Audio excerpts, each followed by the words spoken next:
आज की हमारी कहानी है प्रेग्नेंट विधवा बहू। शालिनी और गौतम की सगाई हो चुकी थी। शादी को भी 2 महीने बाकी थे। इस बीच शालिनी और गौतम घर वालों से छिप छिप कर मिलने लगते हैं। दोनों को एक दूसरे से बेइंतहा प्यार हो जाता है। लेकिन ऐसा क्या होता है कि शादी के फौरन बाद शालिनी के ससुराल वाले उसे घर से निकालने लगते हैं। दरअसल 2 महीने पहले शालिनी की सगाई गौतम से होती है। सगाई के बाद एक दिन गौतम ने शालिनी को फोन किया। गौतम: हेलो शालिनी, 2 महीने बाद हमारी शादी होने वाली है। मैं सोच रहा था कि शादी से पहले हम दोनों एक दूसरे को अच्छे से जान लें। इसके लिए हमारा मिलना बहुत जरूरी है। शालिनी: लेकिन गौतम, मामी कहती है कि शादी से पहले लड़का लड़की को एक दूसरे से नहीं मिलना चाहिए, इससे शादी टूटने का खतरा रहता है। गौतम: शालिनी, तुम्हें मामा मामी से कुछ कहने की जरूरत ही क्या है? देखो, अब तो हमारी शादी होने वाली है। क्या तुम्हारा मुझसे मिलने का दिल नहीं करता? शालिनी: करता तो है, फिर गौतम तो डरता कैसे? शालिनी: लेकिन मैं घर से कैसे निकलूंगी? गौतम: तुम्हारी कोई सहेली नहीं है क्या? शालिनी: एक ही सहेली है, सोनल। गौतम: तो मामी से कह दो कि तुम सोनल से मिलने उसके घर जा रही हो और मेरे पास आ जाओ। हम कहीं बाहर बैठकर कॉफी पियेंगे। शालिनी: लेकिन बाहर हमें किसी ने देख लिया तो? गौतम: ठीक है, मैं विपिन से बात करता हूँ, वो अकेला रहता है, हम उसके कमरे में चलेंगे। शालिनी: ठीक है। शालिनी सहेली से मिलने का बहाना बनाकर गौतम से मिलने उसके दोस्त विपिन के कमरे पर जाती है, जहाँ दोनों एक दूसरे की बाहों में खो जाते हैं। अब दोनों अक्सर मिलने लगते हैं। गौतम का प्यार पाकर शालिनी दुनिया को बोलने लगी थी। 2 महीने कैसे बीत जाते हैं, दोनों में से किसी को नहीं पता चलता। 2 महीने बाद दोनों की शादी हो जाती है।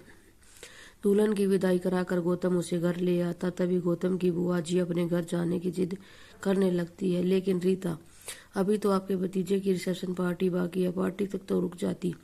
रीता: नहीं भाभी, आपको तो पता ही है, घर पर मेरे ससुर जी अकेले हैं, वो खुद से कोई काम नहीं कर पाते। गौतम: बुआ आप रुको, मैं आपको बस स्टैंड तक छोड़ देता हूँ। रीता: नहीं गौतम बेटे, अभी तुम्हारी शादी हुई है, तुम घर पर आराम करो। गौतम: नहीं बुआ, मैं आपको अकेले नहीं जाने दूंगा। गौतम बुआ को गाड़ी पर बिठाता है और उन्हें बस स्टैंड तक छोड़ने जाता है। लेकिन रास्ते में गौतम की गाड़ी का एक्सीडेंट हो जाता है।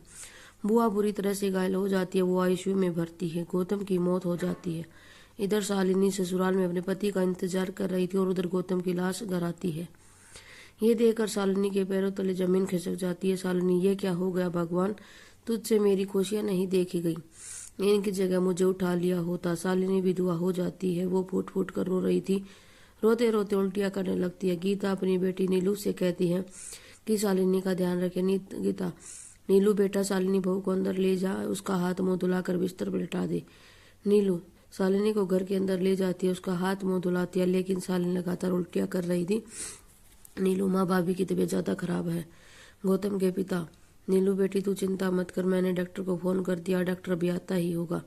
थोड़ी देर में डॉक्टर आता है। शालिनी का चेकअप करता है। डॉक्टर: आपकी बहू माँ बनने वाली है। गीता: क्या, ये आप क्या कह रहे हैं डॉक्टर साहब? डॉक्टर: हाँ, ये 1 महीने से प्रेग्नेंट है। शालिनी की प्रेगनेंसी खबर देकर डॉक्टर तो चला जाता है, लेकिन उसके बाद शालिनी पर दुखों जैसे घने बादल की तरह बरसने लगते हैं। गीता: कल मोही, अभी तो तेरी सुहागरात भी नहीं हुई, तू गर्भवती हो गई। सच सच बताइए, बच्चा किसका है? शालिनी: माँ जी, ये बच्चा गौतम का ही है। गीता: अपना बाप मेरे बेटे के सर पर मरना चाहती है, आते ही मेरे बेटे को खा गई, अब हमारे सर पर कलंक लगाना चाहती है। शालिनी: नहीं माँ जी, मैं झूठ नहीं बोल रही हूँ, मैं आपके और गौतम सबसे छिपकर विपिन के कमरे पर मिलते थे। गीता: मेरा बेटा ऐसा कभी नहीं कर सकता। शालिनी बहू: अच्छा यही होगा कि तू अपना पाप लेकर यहाँ से निकल जा।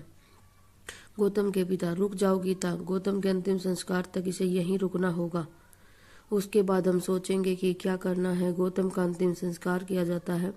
शालिनी विधवा के रूप में आ जाती है। शालिनी गौतम की तस्वीर लेकर रो रही है।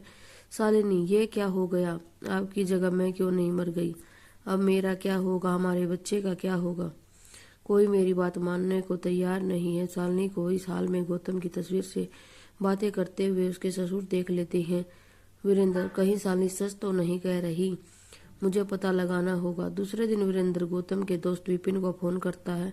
वीरेंद्र: विपिन बेटा, मुझे तुमसे कुछ जरूरी बात करनी है। विपिन: जी अंकल, क्या बात है? वीरेंद्र: क्या ये सच है कि शादी से पहले शालिनी और गौतम छिप छिप कर तुम्हारे कमरे में मिला करते थे? विपिन: जी अंकल, ये बात सच है, हालांकि ये बात गौतम ने मुझे किसी से बताने के लिए मना किया था, क्योंकि शालिनी अपनी मामी से बहुत डरती थी, लेकिन इस बार को छिपाने का कोई मतलब नहीं है। वीरेंद्र, ठीक है बेटे। वीरेंद्र फोन रख देता है। वीरेंद्र, इसका मतलब शालिनी सच कह रही है, लेकिन फिर भी इस बात का क्या सबूत है कि शालिनी के पेट में पल रहा बच्चा गौतम का ही है। वीरेंद्र अजमचम ख्यालात में थे, लेकिन फिर भी उन्हें शालिनी से सहानुभूति हो गई थी। गौतम के अंतिम संस्कार खत्म होते ही गीता शालिनी के मामा को फोन करती, उन्हें सारी बात बताती है। गीता, भाई साहब आप आकर अपनी भांजी को ले जाइए। मामा, गीता जी, शालिनी अब आपकी बहू है, हमने उसकी शादी कर दी, हमारी जिम्मेदारी खत्म हो गई, हम कब तक उसका बोझ उठाएंगे। गीता, तो हम क्या करें, हम उस चरित्रहीन औरत और उसके नाजायज बच्चे का बोझ क्यों उठाएं। शालिनी के मामा जी फोन काट देते हैं। गीता गुस्से में शालिनी के कमरे में जाती है, उसके बाल पकड़कर घसीटते हुए कमरे से बाहर लाती है। गीता, अभी मेरे घर से निकल। शालिनी, माँ जी मैं कहाँ जाऊंगी, मैं और मेरा बच्चा, हम दोनों भूखे मर जाएंगे। गीता, तो मर जा, लेकिन मेरे घर से निकल जा। वीरेंद्र, गीता ये तुम क्या कर रही हो, शालिनी बहू प्रेग्नेंट है, कहीं उसके बच्चे को कुछ हो गया तो। गीता, तो हो जाए, हमारे कौन से खानदान का चिराग है। वीरेंद्र, हो सकता है शालिनी बहू सच बोल रही हो, ये बच्चा हमारा ही पोता हो। गीता, ये आप क्या कह रहे हैं, हमारा गौतम ऐसा नहीं कर सकता। वीरेंद्र, देखो गीता, मैंने गौतम के दोस्त विपिन से पूछा था, गौतम और शालिनी उसके कमरे पर अक्सर मिलने जाया करते थे। गीता, तो आप क्या चाहते, मैं शालिनी और उसके बच्चे को अपना लूं। वीरेंद्र, मैं अभी कुछ नहीं कह सकता, लेकिन इतना जरूर कहूंगा कि शालिनी की डिलीवरी तक इसे यहीं रहने दो। गीता, आप इसे सर पर चढ़ा कर रखिए। गीता वहां से चली जाती है। शालिनी, पिताजी आपका बहुत बहुत धन्यवाद। वीरेंद्र, शालिनी बहू मैं सब जान गया हूँ, लेकिन तेरी सास और आस पड़ोस के लोगों को समझाना थोड़ा मुश्किल है। तू अपने कमरे में जाकर आराम कर, मैं बाजार जाकर तेरे लिए फल लाता हूँ। वीरेंद्र शालिनी का बहुत ध्यान रखता था, लेकिन गीता शालिनी पर रोज नए नए जुल्म करती। शालिनी, बहुत भूख लगी है, दिन के 12 बज गए हैं, अभी तक मैंने कुछ नहीं खाया, लगता है आज खाना नहीं बना। शालिनी रसोई में जाती है तो देखती है कि खाने के सारे बर्तनों में बहुत थोड़ा थोड़ा खाना बचा था। शालिनी, इसका मतलब खाना बना था, लेकिन मेरे लिए नहीं बचा। शालिनी अपने कमरे में चली जाती है। थोड़ी देर में नीलू खाना लेकर उसके कमरे में आती है। नीलू, भाभी पिताजी ने आपके लिए खाना भिजवाया है। शालिनी, पिताजी को मेरा धन्यवाद कहना। नीलू शालिनी पर पेट खाना खाती है। इसी तरह दिन गुजर रहे थे। 9 महीने के बाद शालिनी एक सुंदर से बेटे को जन्म देते। बच्चे की शक्ल हूबहू गौतम जैसी थी। वीरेंद्र, देखो तो गीता, हमारा गौतम भी बचपन में ऐसा ही दिखता था ना। गीता, आपका तो दिमाग खराब हो गया, बहुत हो गया, अब इस कलमुही को घर से बाहर निकालिए। गीता, शालिनी उसके बच्चे को घर से निकालने लगती है कि तभी वहां गौतम आ जाता है। शालिनी की गोद में बच्चे को देखकर गौतम बहुत खुश होता है।